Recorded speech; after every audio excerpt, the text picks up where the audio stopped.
ನಂತೂರಿನ ಸುರತ್ಕಲ್ವರೆಗಿನ ರಾಷ್ಟ್ರೀಯ ಹೆದ್ದಾರಿ ವಾಹನ ಸಂಚಾರಕ್ಕೆ ಸಂಪೂರ್ಣ ಅಯೋಗ್ಯವಾಗಿದೆ. ಹೆದ್ದಾರಿ ಪೂರ್ತಿ ಬೃಹತ್ ಗುಂಡಿಗಳು ನಿರ್ಮಾಣಗೊಂಡಿದೆ. ದ್ವಿಚಕ್ರ ವಾಹನ ಸವಾರರು ದಿನನಿತ್ಯ ಅಪಘಾತಕ್ಕೊಳಗಾಗಿ ಸಾವಿಗೀಡಾಗುತ್ತಿದ್ದಾರೆ. ಹೆದ್ದಾರಿ ಪ್ರಾಧಿಕಾರ ಮತ್ತು ನಮ್ಮ ಜನಪ್ರತಿನಿಧಿಗಳು ಗಾಢ ನಿದ್ರೆಯಲ್ಲಿದ್ದಾರೆ ಎಂದು ಡಿವೈಎಫ್ಐ ದಕ್ಷಿಣ ಕನ್ನಡ ಜಿಲ್ಲಾಧ್ಯಕ್ಷ ಬಿಕೆ ಇಮ್ತಿಯಾಜ್ ಹೇಳಿದರು. ಕೂಳೂರು ಜಂಕ್ಷನ್ ಡಿವೈಎಫ್ಐ ದಕ್ಷಿಣ ಕನ್ನಡ ಜಿಲ್ಲಾ ಸಮಿತಿಯ ನೇತೃತ್ವದಲ್ಲಿ ಹೆದ್ದಾರಿ ಗುಂಡಿಯಿಂದಾಗಿ ಅಪಘಾತಕ್ಕೊಳಗಾಗಿ ಸಾವನ್ನಪ್ಪಿದ ಮಾಧವಿ ಕುಟುಂಬಕ್ಕೆ ಗರಿಷ್ಠ ಪರಿಹಾರಕ್ಕೆ ಒತ್ತಾಯಿಸಿ ಹೆದ್ದಾರಿ ಗುಂಡಿ ಮುಚ್ಚದೆ ಜನರ ಸಾವು ನೋವಿಗೆ ಕಾರಣರಾದ ಹೆದ್ದಾರಿ ಪ್ರಾಧಿಕಾರದ ಅಧಿಕಾರಿಗಳ ವಿರುದ್ಧ ಕ್ರಮಕ್ಕೆ ಒತ್ತಾಯಿಸಿ ನಡೆದ ಪ್ರತಿಭಟನೆಯನ್ನ ಉದ್ದೇಶಿಸಿ ಮಾತನಾಡುತ್ತಿದ್ದರು. ಜಿಲ್ಲೆಯ ಸಂಸದರಾದ ಬ್ರಿಜೇಶ್ ಚೌಟಾ ತಮ್ಮ ಜವಾಬ್ದಾರಿಯನ್ನ ಮರೆತಿದ್ದಾರೆ. ಜಿಲ್ಲೆಯ ಹೆದ್ದಾರಿ ಸಮಸ್ಯೆ ಬಗೆಹರಿಸಿ ಸಾವು ನೋವು ತಪ್ಪಿಸುವ ಬದಲಿಗೆ ಮತೀಯ ಹೆಣ ರಾಜಕೀಯದ ಗ್ಯಾಂಗ್ ಸೇರಿಕೊಂಡಿರುವುದು ವಿಷಾದನೀಯ ಎಂದು ಹೇಳಿದ ಅವರು, ಹೆದ್ದಾರಿ ಗುಂಡಿ ಮುಚ್ಚದಿದ್ರೆ ಹೋರಾಟ ತೀವ್ರಗೊಳಿಸಲಾಗುವುದು ಎಂದು ಎಚ್ಚರಿಕೆ ನೀಡಿದರು. ಒಂದು ಸಂದರ್ಭದಲ್ಲಿ ಈ ಪ್ರತಿಭಟನೆಯನ್ನು ಮಾಡ್ತಾ ಇದೆ. ನಿನ್ನೆ ಏನು ಈ ಕೂಳೂರಿನ ಪಕ್ಕದಲ್ಲಿ ನಡೆದಂತಹ ಅಪಘಾತದಲ್ಲಿ ಮಾಧವಿ ಎಂಬ ಮಹಿಳೆ ದಾರುಣವಾಗಿ ಸಾವಿಗೀಡಾಗಿರ್ತಕ್ಕಂಥದ್ದು ಈ ಜಿಲ್ಲೆಯನ್ನ ದಿಗ್ಭ್ರಮೆಗೊಳಿಸಿದೆ ಮತ್ತು ಜಿಲ್ಲೆಯ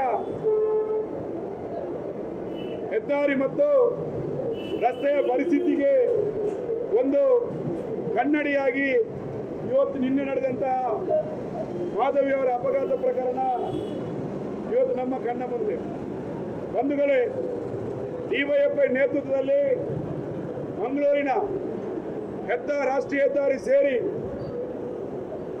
ಎಲ್ಲ ರಸ್ತೆಗಳನ್ನು ದುರಸ್ತಿ ಮಾಡಬೇಕು, ಗುಂಡಿಗಳನ್ನು ಮುಚ್ಚಬೇಕೆನ್ನುವಂತ ಒಂದು ತಿಂಗಳಲ್ಲಿ ಇದು 11ನೇ ಪ್ರತಿಭಟನೆಯನ್ನು ನಾವು ಮಾಡ್ತಾ ಇರೋದು.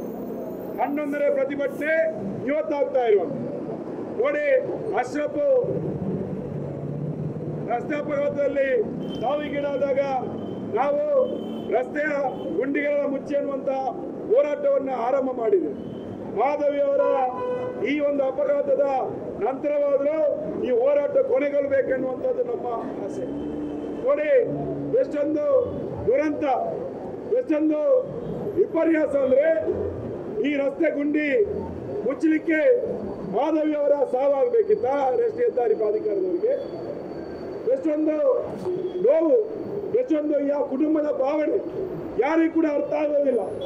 ಅಶ್ರಫ್ ಅವರ ಸಾವಿಗೀಡಾದಂಥ ಸಂದರ್ಭದಲ್ಲಿ ನಾವು ಹೇಳಿದೆವು, ಅಶ್ರಫ್ ಅವರ ಸಾವಾದಾಗ ಅವರ ಬದುಕು, ಅವರ ಕುಟುಂಬದ ಭಾವನೆ ಯಾರಿಗೂ ಕೂಡ ಅರ್ಥ ಆಗಿಲ್ಲ ಅನ್ನುವಂಥದ್ದು ಇವತ್ತು ಮಾಧವಿಯವರ ಸಾವಿಗೆ ಕಾರಣ ಆಗಿರ್ತಕ್ಕಂಥ.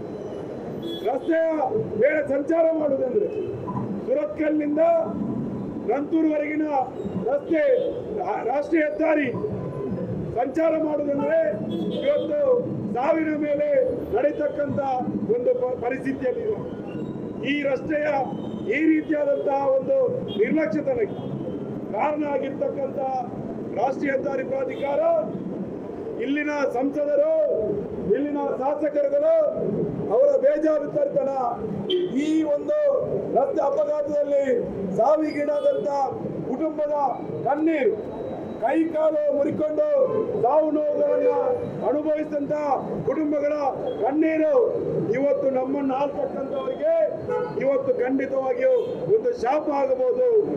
ಈ ರೀತಿಯಾದಂತಹ ಒಂದು ನಿರ್ಲಕ್ಷ್ಯತನ, ಈ ರೀತಿಯಾದಂತಹ ಒಂದು ಬೇಜವಾಬ್ದಾರಿತನ ಇವತ್ತು ಎಷ್ಟು ಕಾಲದಿಂದ ಈ ರಾಷ್ಟ್ರೀಯ ಹೆದ್ದಾರಿಯನ್ನ ನಾವು ದುರಸ್ತಿ ಮಾಡಬೇಕು ಅಂತೇಳಿ ಹೋರಾಟ ಮಾಡುವಂತದ್ದು ಕೇಳಲಿಕ್ಕೆ ಈ ಒಂದು ನಮ್ಮ ಜನಪ್ರತಿನಿಧಿಗಳು ಏನ್ ಮಾಡ್ತಾ ಇದ್ದಾರೆ?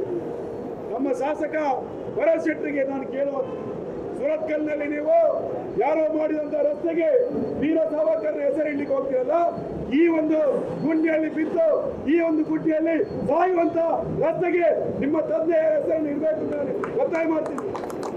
ಪ್ರತಿಭಟನೆಯನ್ನು ಉದ್ದೇಶಿಸಿ ಮಾಜಿ ಕಾರ್ಪೊರೇಟರ್ ದಯಾನಂದ ಶೆಟ್ಟಿ, ಸಾಮರಸ್ಯ ಮಂಗಳೂರು ಅಧ್ಯಕ್ಷರಾದ ಮಂಜುಳಾ ನಾಯಕ್, ಶ್ರೀನಾಥ್ ಕುಲಾಲ್ ಅವರು ಮಾತನಾಡಿದರು.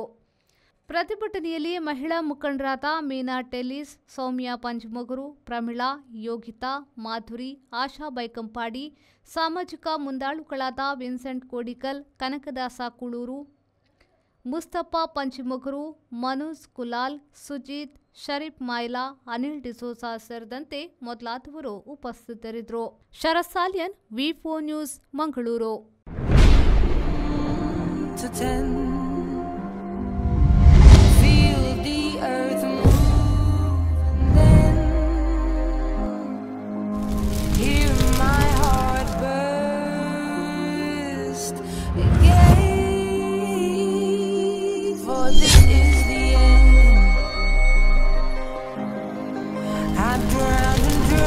This moment